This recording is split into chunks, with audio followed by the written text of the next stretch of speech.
저는 평범한 직장인이었습니다. 아니, 평범하다기엔 조금 특별한 점이 있었어요. 남들이 주말에 쉬거나 친구들과 만날 때 저는 봉사활동을 하는 걸 더 좋아했거든요. 처음엔 그냥 뭔가 의미 있는 일을 하고 싶어서 시작했던 일이었는데 어느새 제 삶의 일부가 되어버렸어요. 양로원에서 어르신들과 이야기도 나누고 무료급식소에서 배식도 도와드리고 그런 일들이 저에게는 진짜 행복이었습니다. 그날도 평소처럼 봉사활동을 하러 나갔어요. 이번엔 처음 가보는 곳이었습니다. 시내에서 조금 떨어진 곳에 있는 보육원이었거든요. 친구가 소개해준 곳이었는데 거기 아이들이 정말 순수하고 예뻐. 라고 하더라고요. 보육원 문을 열고 들어갔을 때 그 순간을 저는 절대 잊을 수 없을 것 같아요. 복도에서부터 들려오는 아이들의 웃음소리가 제 마음을 따뜻하게 만들어줬거든요. 원장님이 저를 맞아주시며 시설을 둘러보게 해주셨어요. 오늘은 아이들과 함께 그림 그리기 시간을 가져보면 어떨까요? 원장님이 제안해 주셨습니다. 넓은 놀이방에는 20명 정도의 아이들이 있었어요. 모두들 저를 보고 신기해하며 인사를 건네줬습니다. 안녕하세요 하고 밝게 웃어주는 아이들을 보니 제 마음도 덩달아 밝아졌어요. 그런데 그때였습니다. 구석 한편에 혼자 앉아있는 한 아이가 눈에 들어왔어요. 다른 아이들은 모두 떠들썩하게 놀고 있는데 그 아이만 조용히 혼자서 뭔가를 그리고 있더라고요. 다가가서 보니 8살 정도로 보인 남자아이였어요. 몸이 조금 불편해 보였지만 작은 손으로 열심히 크레용을 잡고 그림을 그리고 있었습니다. 그 모습이 왜 그렇게 애틋해 보였는지 몰라요. 뭘 그리고 있니? 제가 조심스럽게 물어봤어요. 아이가 고개를 들어 저를 봤는데 정말 깜짝 놀랐습니다. 그렇게 맑고 순수한 눈을 가진 아이를 본 적이 없었거든요. 마치 세상의 모든 슬픔을 다 안고 있으면서도 동시에 가장 순수한 희망을 품고 있는 그런 눈이었어요. 꽃이요. 아이가 작은 목소리로 대답했습니다. 예쁜 꽃을 그리고 있어요. 종이 위에는 서툴지만 정성스럽게 그려진 해바라기가 있었어요. 노란 꽃이 하나하나를 색칠하느라 혀를 살짝 내밀고 집중하는 모습이 너무나 사랑스러웠습니다. 정말 예쁘게 그렸구나. 이름이 뭐니? 도윤이에요. 아이가 수줍게 웃으며 대답했어요. 그 순간 제 마음속에 뭔가 따뜻한 것이 스며들었습니다. 도윤이가 그려준 그 미소가 제 가슴 깊은 곳을 건들거든요. 다른 아이들처럼 뛰어다니며 놀 수는 없지만 혼자서도 이렇게 밝게 웃을 수 있다는 게 신기했어요. 도윤이는 혼자 그림 그리는 게 재미있어? 네, 그림 그릴 때가 제일 좋아요. 마음이 편해져요. 아이의 대답이 제 마음을 더욱 울렸습니다. 8살밖에 안 된 아이가 마음이 편해진다는 표현을 쓴다는 게 이 아이가 얼마나 많은 것들을 혼자 감당하고 있을까 하는 생각이 들었어요. 그날 오후 내내 저는 도윤이 옆에 앉아 함께 그림을 그렸습니다. 다른 아이들과도 놀아줬지만 자꾸만 도윤이에게 시선이 가더라고요. 아이가 그림을 그릴 때에 집중하는 모습, 완성된 그림을 보며 뿌듯해하는 표정, 그리고 가끔씩 보여주는 천진한 웃음. 봉사활동을 마치고 집으로 돌아가는 길에도 계속 도윤이 생각이 났어요. 그 맑은 눈빛이 자꾸만 머릿속에 떠올랐습니다. 집에 도착해서도 마음이 편치 않았어요. 샤워를 하면서도 저녁을 먹으면서도 계속 도윤이가 생각났습니다. 그 아이가 지금 뭘 하고 있을까? 잘 자고 있을까? 외롭지는 않을까? 그날 밤 잠자리에 누워서도 잠이 오지 않았어요. 도윤이의 그 순수한 미소가 계속 눈앞에 어른 거였거든요. 왜 이렇게 마음이 아픈지, 왜 이렇게 그 아이가 걱정되는지 스스로도 이해할 수 없었습니다. 다음날 회사에서도 집중이 안 됐어요. 업무를 하다가도 자꾸 도윤이 생각이 났습니다. 동료가 오늘 왜 이래? 뭔 일 있어? 하고 물어볼 정도였거든요. 점심시간에 보육원에 전화를 걸었어요. 혹시 도윤이라는 아이에 대해 좀 더 알 수 있을까요? 원장님이 제 질문에 잠시 조용해지셨어요. 그리고 나서 천천히 말씀해 주셨습니다. 도윤이는 뇌성마비가 있는 아이예요. 태어날 때부터 몸이 불편했죠. 그래서 부모한테 버림받게 되었어요. 지능은 정상이지만 몸의 움직임이 불편한 아이예요. 원장님의 말씀을 들으니 가슴이 더욱 아팠습니다. 입양은 어려운가요? 솔직히 말씀드리면 쉽지 않아요. 다들 건강한 아이들을 원하시거든요. 도윤이 같은 경우는 전화를 끊고 나서 한참을 가만히 앉아 있었어요. 마음이 너무 복잡했습니다. 그 순간 확실하게 느꼈어요. 이건 단순한 동정심이 아니었습니다. 정말로 그 아이를 지키고 싶다는 마음이었어요. 퇴근 후에 다시 보육원을 찾아갔습니다. 도윤이는 여전히 구석에서 혼자 그림을 그리고 있었어요. 도윤아, 누나가 또 왔네? 아이가 고개를 들어 저를 보더니 환하게 웃어줬어요. 그 미소를 보는 순간 제 마음은 완전히 결정됐습니다. 이 아이만큼은, 도윤이만큼은 꼭 행복하게 해주고 싶다고요. 도윤이를 만난 지 일주일이 지났습니다. 그 사이 저는 주위에 가능한 시간마다 도윤이를 찾아갔습니다. 아이는 제가 올 때마다 환하게 웃어줬습니다. 누나 왔어요. 하고 기뻐하는 모습을 보면 제 마음도 덩달아 행복해졌어요. 함께 그림도 그리고 책도 읽어주고 때로는 그냥 조용히 앉아서 이야기를 나누기도 했습니다. 도윤이와 보내는 시간이 늘어날수록 제 마음속에는 확고한 결심이 자리 잡았어요. 이 아이를 제가 키우고 싶다는 생각이 간절해졌습니다. 드디어 용기를 내어 원장님께 입양 의사를 밝혔어요. 원장님, 저 도윤이를 입양하고 싶습니다. 원장님이 놀란 표정으로 저를 바라보셨어요. 그리고 조심스럽게 물어보셨습니다. 정말 심각하게 생각해 보신 건가요? 도윤이는 평생 돌봄이 필요한 아이예요. 결혼은 하셨나요? 아니요, 미혼입니다. 하지만 정말 진심으로 도윤이를 키우고 싶어요. 원장님의 표정이 어두워졌습니다. 그게 쉽지 않을 것 같은데요. 미혼 여성의 입양은 까다로운 조건들이 많거든요. 그래도 포기할 수 없었어요. 다음 날 바로 입양 관련 기관을 찾아갔습니다. 상담사분께 제 상황을 자세히 설명드렸어요. 이혼이시면서 장애아동 입양을 원하신다고요? 상담사분이 의외라는 표정을 지으셨어요. 네, 그 아이를 정말 사랑하게 됐어요. 꼭 제가 키우고 싶습니다. 하지만 상담사분의 다음 말에 저는 완전히 절망했습니다. 죄송하지만 이혼 여성의 입양은 사실상 불가능하다고 보시면 돼요. 특히 장애아동의 경우는 더더욱이요. 법적으로는 가능하다고 되어 있지만 실제로는 승인되는 사례가 거의 없거든요. 그럼 정말 방법이 없는 건가요? 안타깝지만 그렇습니다. 우리나라 입양 제도는 여전히 기혼 부부를 우선시하고 있어요. 이혼자는 아이의 검토 대상에서 제외되는 경우가 대부분이에요. 상담사분의 말씀을 듣고 나니 절망적이었어요. 집으로 돌아오는 길에 눈물이 났습니다. 도윤이의 얼굴이 자꾸 떠올랐거든요. 그날 밤 인터넷을 뒤지며 다른 방법이 없나 찾아봤어요. 입양이 아닌 다른 방법으로 도윤이를 돌볼 수 있는 길은 없을까요? 그러다가 우연히 위탁가정제도라는 걸 알게 됐습니다. 완전한 입양은 아니지만 일정 기간 동안 아이를 가정에서 돌볼 수 있는 제도였어요. 다음 날 아침 일찍 관련 기관에 전화를 걸었습니다. 위탁가정 신청하려면 어떻게 해야 하나요? 이혼이셔도 조건만 맞으면 가능해요. 이양보다는 절차가 간단하고요. 드디어 희망의 빛이 보였습니다. 바로 서류를 준비하기 시작했어요. 소득증명서, 건강진단서, 범죄경력조회서, 필요한 서류들을 하나씩 챙겨나갔습니다. 가정방문 조사도 받았어요. 조사관분이 제 집을 둘러보시며 여러 질문을 하셨습니다. 혼자서 장애아동을 돌보는 게 쉽지 않을 텐데 각오가 되어 있으신가요? 네, 충분히 생각해봤어요. 정말 그 아이를 사랑하거든요. 아이를 충분히 돌보기 위해서 회사에 재택근무로 변경 신청을 해두었습니다. 충분히 가능합니다. 경제적으로도 문제 없으신가요? 의료비나 재활치료비 등이 많이 들 수 있어요. 최선을 다해서 준비하겠습니다. 면접과 교육 과정을 거쳤어요. 장애아동 돌봄에 대한 교육을 받으면서 도윤이를 더 잘 돌볼 수 있는 방법들을 배웠습니다. 몇 달 정도의 긴 과정을 거친 후 드디어 위탁가정 자격을 얻게 됐어요. 승인 통지서를 받는 순간 정말 기뻤습니다. 이제 도윤이를 집으로 데려올 수 있게 된 거예요. 보육원에 좋은 소식을 전하러 갔을 때 도윤이는 평소처럼 구석에서 그림을 그리고 있었어요. 도윤아, 누나가 좋은 소식이 있어. 무슨 소식이에요? 도윤이가 누나 집에 와서 같이 살 수 있게 됐어. 아이의 눈이 동그랗게 커졌습니다. 정말이에요? 진짜로요? 응, 정말이야. 이제 도윤이는 누나와 함께 살게 돼. 도윤이가 갑자기 제게 안겼어요. 작은 몸으로 꼭 안아주는 아이를 보니 눈물이 났습니다. 짐을 싸는 날, 도윤이는 자신의 그림들을 소중히 챙겼어요. 그동안 그렸던 그림들이 한가득이었습니다. 누나, 이 그림들도 가져가도 되죠? 당연하지. 도윤이 그림은 다 가져가야지. 차에 타기 전에 도윤이가 제 손을 꼭 잡더니 말했어요. 누나, 아니, 이제 엄마라고 불러도 되죠? 그 한마디에 제 마음이 벅차올랐습니다. 그럼 이제부터는 엄마야. 고마워요, 엄마. 집으로 가는 차 안에서 도윤이는 계속 창밖을 바라봤어요. 새로운 세상을 보는 것처럼 신기해하는 모습이 너무 사랑스러웠습니다. 드디어 집에 도착했어요. 도윤이를 위해 미리 준비해둔 방을 보여줬습니다. 이게 도윤이 방이야. 어때? 정말 제 방이에요? 아이가 방 안을 둘러보며 감탄하는 모습을 보니 제 마음도 뿌듯했어요. 비록 완전한 가족은 아니지만 이제 정말로 도윤이와 함께 살 수 있게 된 거였습니다. 그날 밤 도윤이를 재우고 나서 조용히 생각해봤어요. 앞으로 쉽지 않은 길이 기다리고 있을 거라는 걸 알고 있었습니다. 하지만 후회는 없었어요. 도윤이의 평온한 잠든 얼굴을 보며 다짐했습니다. 이 아이만큼은 꼭 행복하게 키워주겠다고요.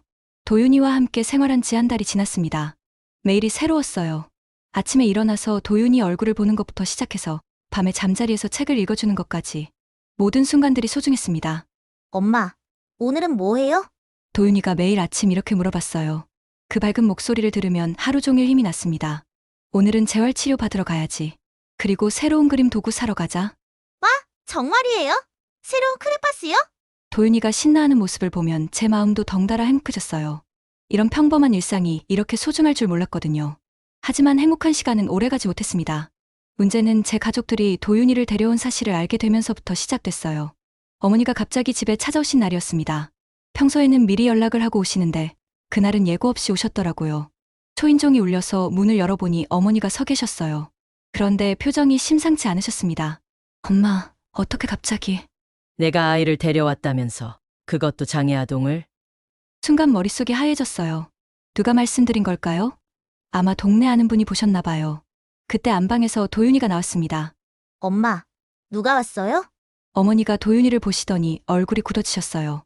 도윤아, 방에서 그림 그리고 있어. 엄마가 할머니랑 이야기 좀 할게. 도윤이는 눈치를 채고 조용히 방으로 들어갔어요. 어린아이지만 상황을 이해하는 것 같았습니다. 정말 미쳤구나. 미혼인 내가 무슨 아이를 키운다는 거야?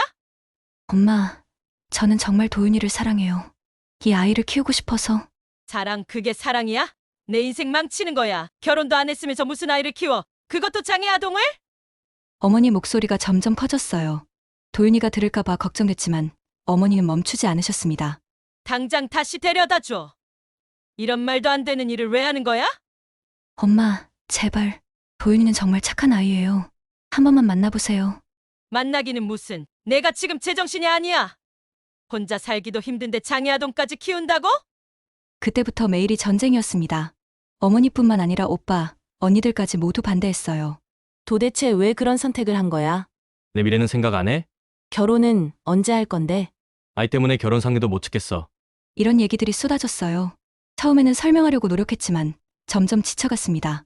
결정적인 일이 터진 건 한 달 후였어요. 오빠가 직접 집에 찾아왔습니다. 이제 그만해.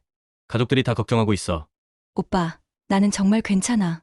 도윤이와 함께 살면서 너무 행복해. 행복? 너 지금 경제적으로도 힘들어 보이는데 무슨 행복이야? 실제로 도윤이의 재활치료비와 의료비 때문에 생활비가 빠듯했어요. 월급만으로는 버거운 상황이었거든요. 그리고 아빠가 말씀하셨어. 내가 그런 식으로 살 거면 집안 경조사나 모임에도 나오지 말라고. 그 말을 듣는 순간 정말 절망스러웠어요. 경제적으로는 혼자 해결할 수 있다고 해도 가족들과 완전히 단절된다는 건 너무 큰 상실이었거든요.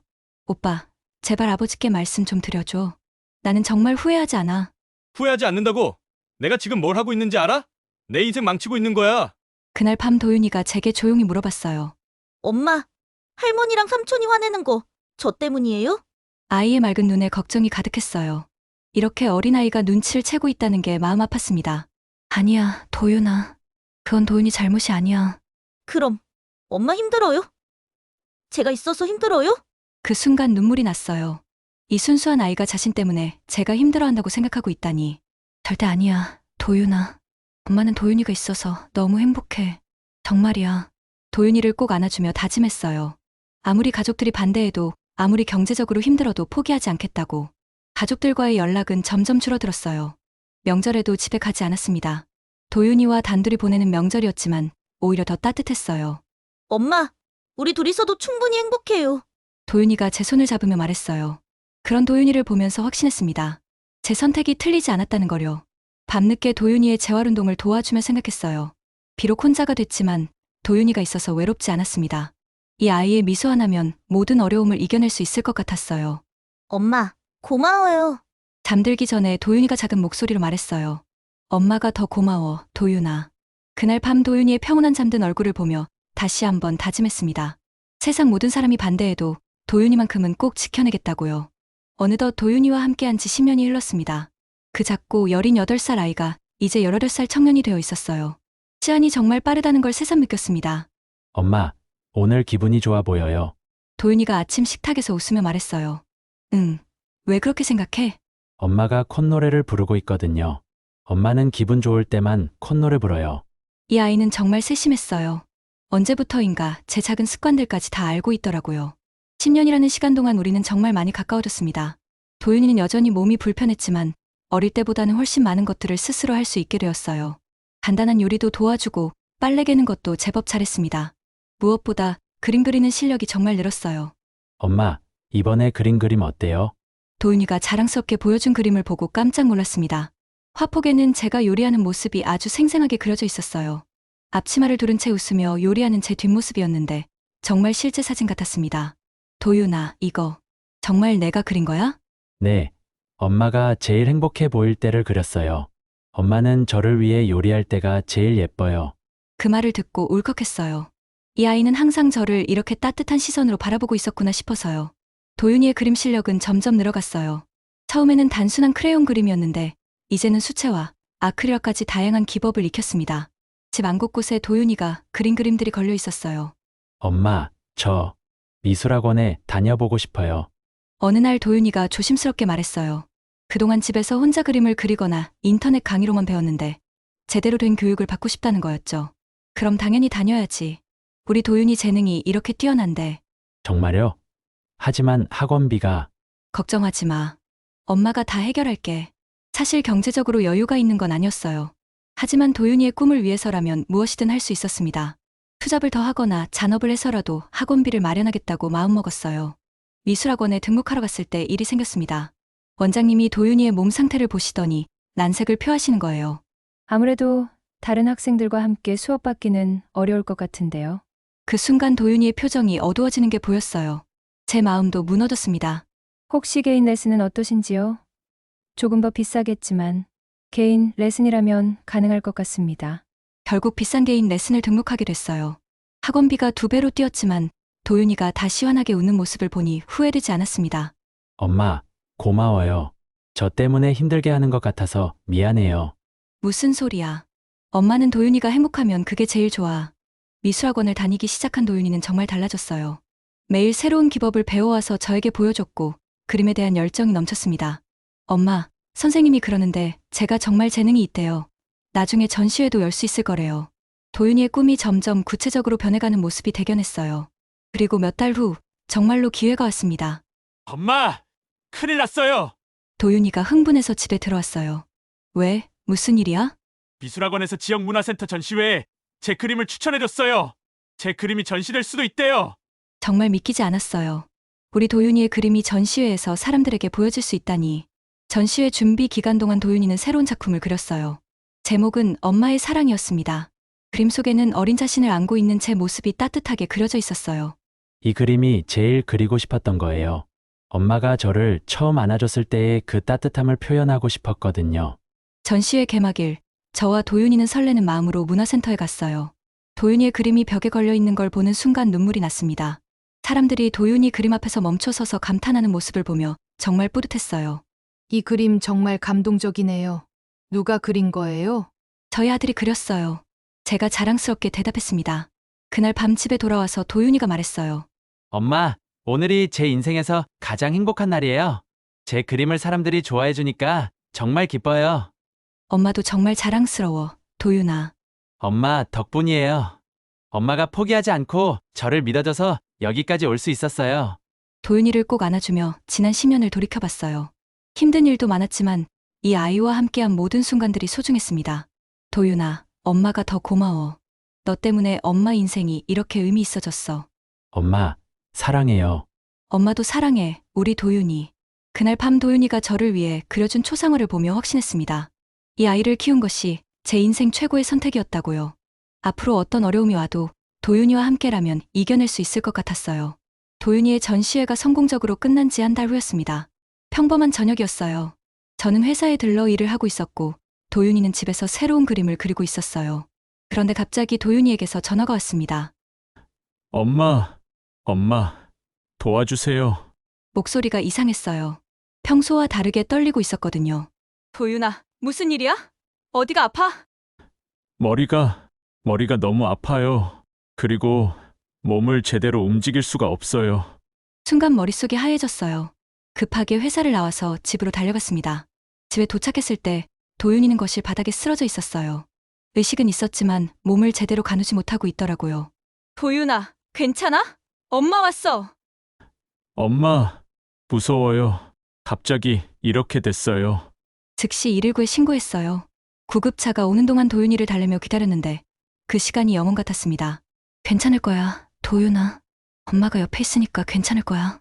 구급차가 도착해서 도윤이를 응급실로 옮겼어요. 저는 구급차 안에서 도윤이 손을 꼭 잡고 있었습니다. 아이의 손이 차갑게 식어가는 게 느껴져서 더욱 불안했어요. 응급실에 도착하자마자 의료진들이 도윤이를 데려갔어요. 저는 밖에서 기다릴 수밖에 없었습니다. 1시간 정도 지나서 의사 선생님이 나오셨어요. 환자분과 어떤 관계이신가요? 제 아들이에요. 혈연 관계인가요? 법적 관계는 어떻게 되시나요? 그 질문에 당황했어요. 위탁 가정으로 키웠는데 이제 성인이 되어서 위탁 관계는 종료됐어요. 하지만 10년 넘게 함께 살고 있어요. 의사 선생님의 표정이 신박해졌습니다. 그럼 현재로서는 법적으로 아무런 관계가 없으시군요. 네, 무슨 말씀이세요? 환자분의 상태가 심각합니다. 뇌압이 올라가서 응급수술이 필요한데 법적 보호자의 동의가 있어야 해요.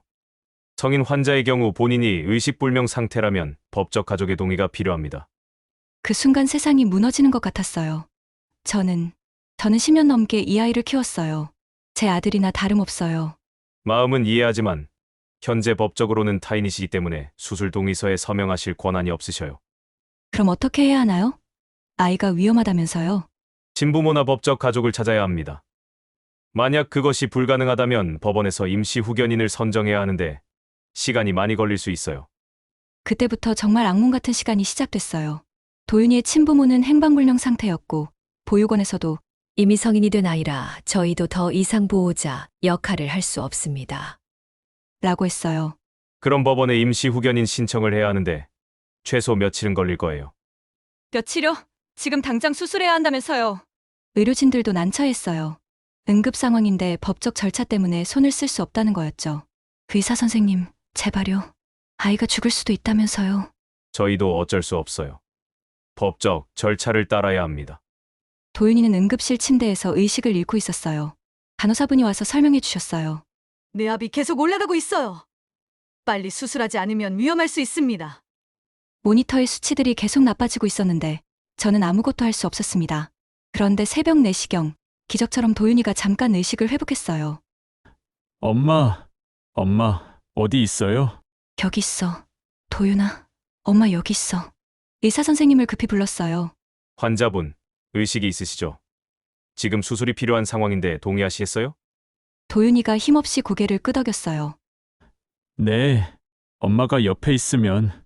물론이야, 도윤아. 엄마가 계속 여기 있을게. 겨우 수술 동의를 받을 수 있었어요.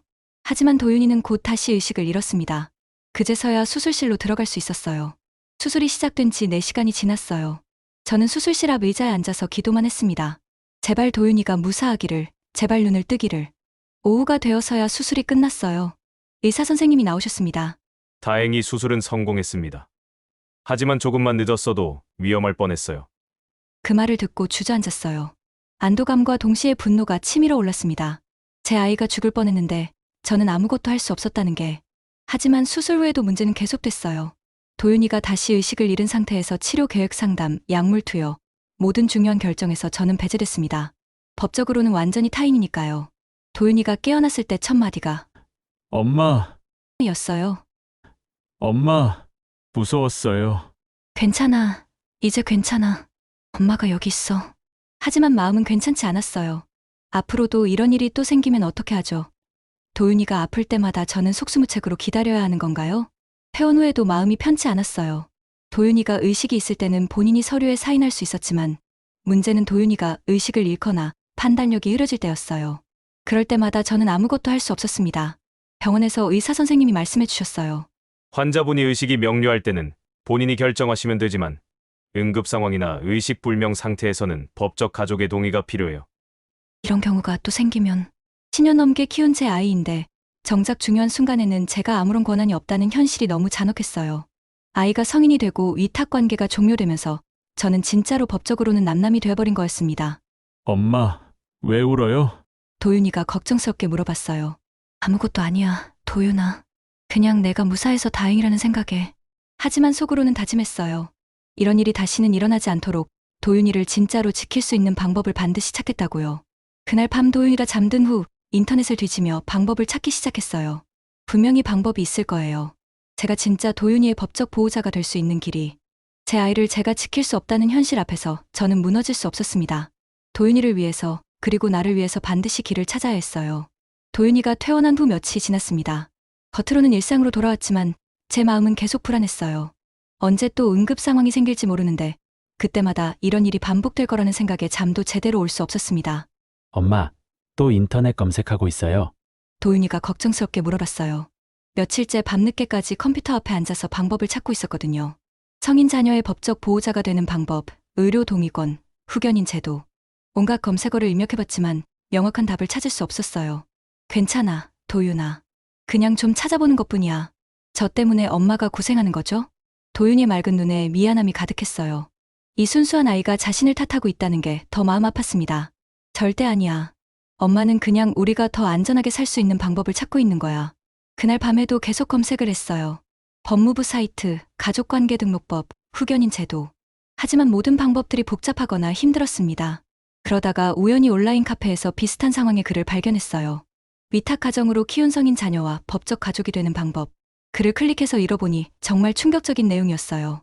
어떤 분이 저와 비슷한 상황에서 찾은 해결책이 적혀 있었습니다.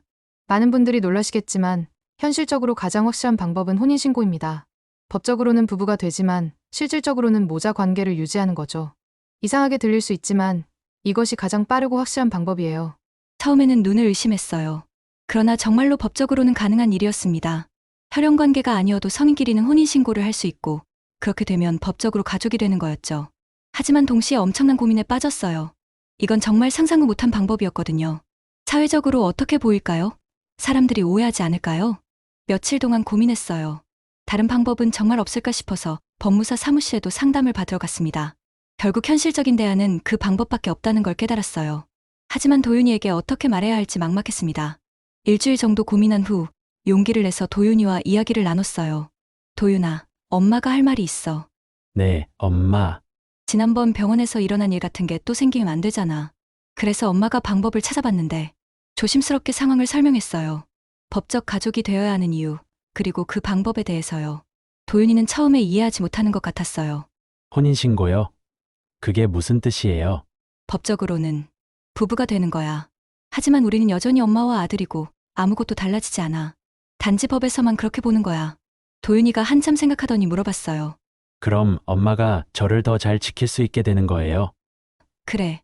병원에서도 어디서든 엄마가 도윤이가 위급 상황일 때 중요한 결정을 할 수 있게 돼. 다른 사람들이 이상하게 생각하지 않을까요?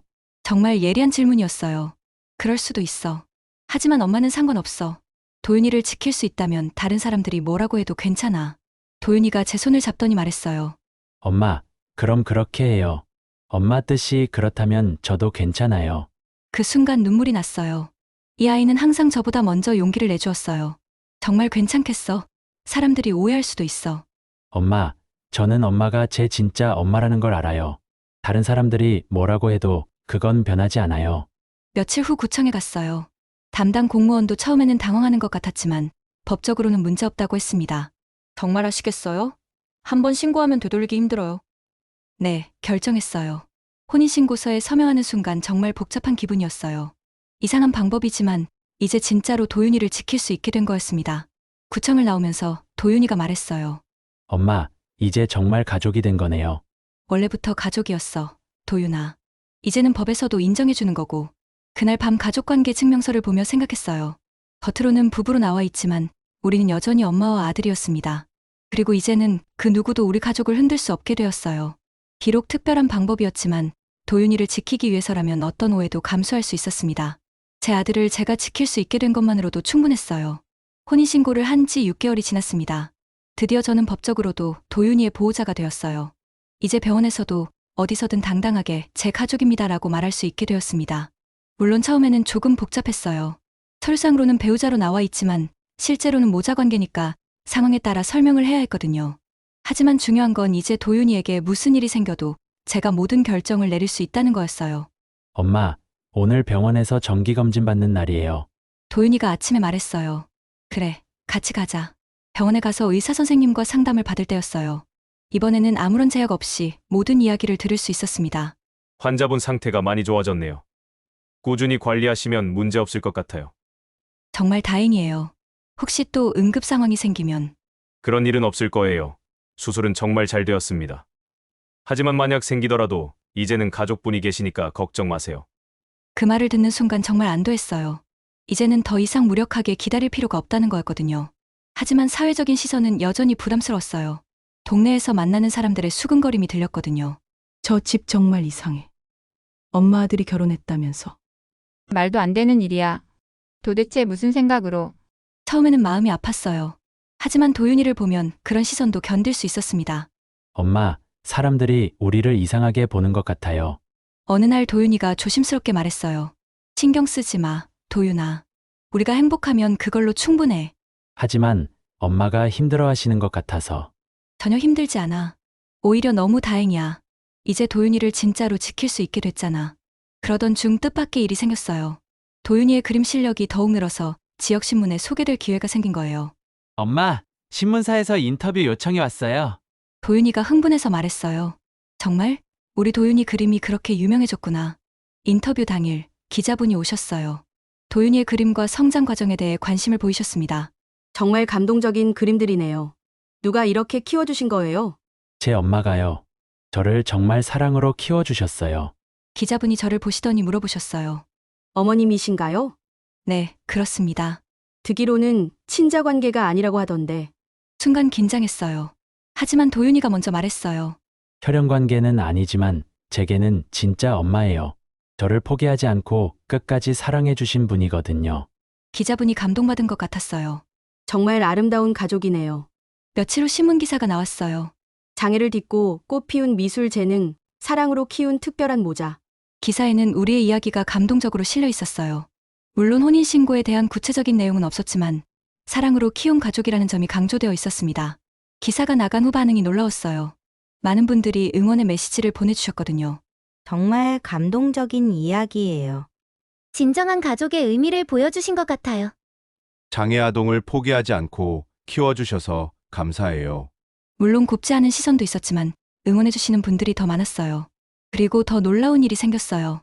한 갤러리에서 도윤이의 개인전을 제안해온 거예요. 정말이에요? 제 개인전을? 도윤이가 믿기지 않는다는 표정이었어요. 그래, 우리 도윤이 실력이 이제 인정받는 거야. 개인전 준비는 정말 바빴어요. 그동안 그린 그림들을 정리하고 새로운 작품들도 추가로 그렸습니다. 도윤이는 매일 신이 나서 그림을 그렸어요. 개인전 오프닝 날 정말 많은 분들이 오셨어요. 제가 상상했던 것보다 훨씬 많은 관심을 받았습니다. 이 그림들 정말 감동적이네요.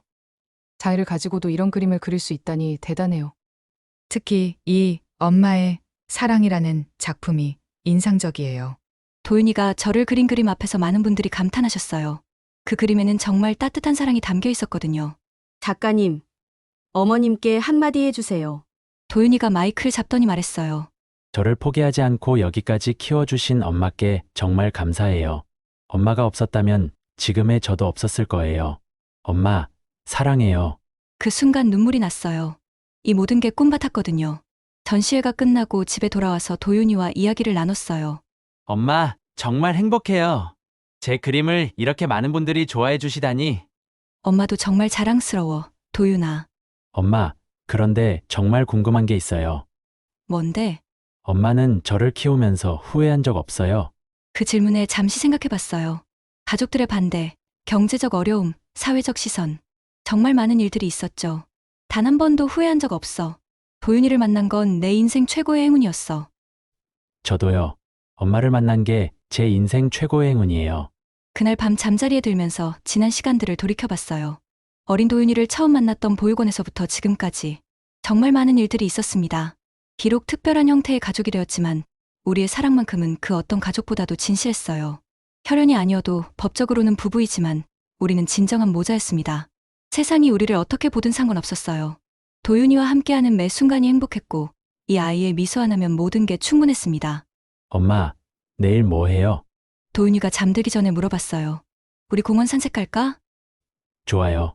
엄마와 함께라면 어떤 내일이든 기대돼요. 도윤이의 평온한 잠든 얼굴을 보며 다시 한번 확신했습니다. 제 선택이 틀리지 않았다는 거요. 진정한 가족은 혈연이나 법적 관계가 아니라 서로를 향한 진심으로 만들어지는 거라는 걸 말이에요. 저희는 법적으로는 부부지만 행복한 엄마와 아들이랍니다. 제 이야기를 들어주셔서 감사합니다.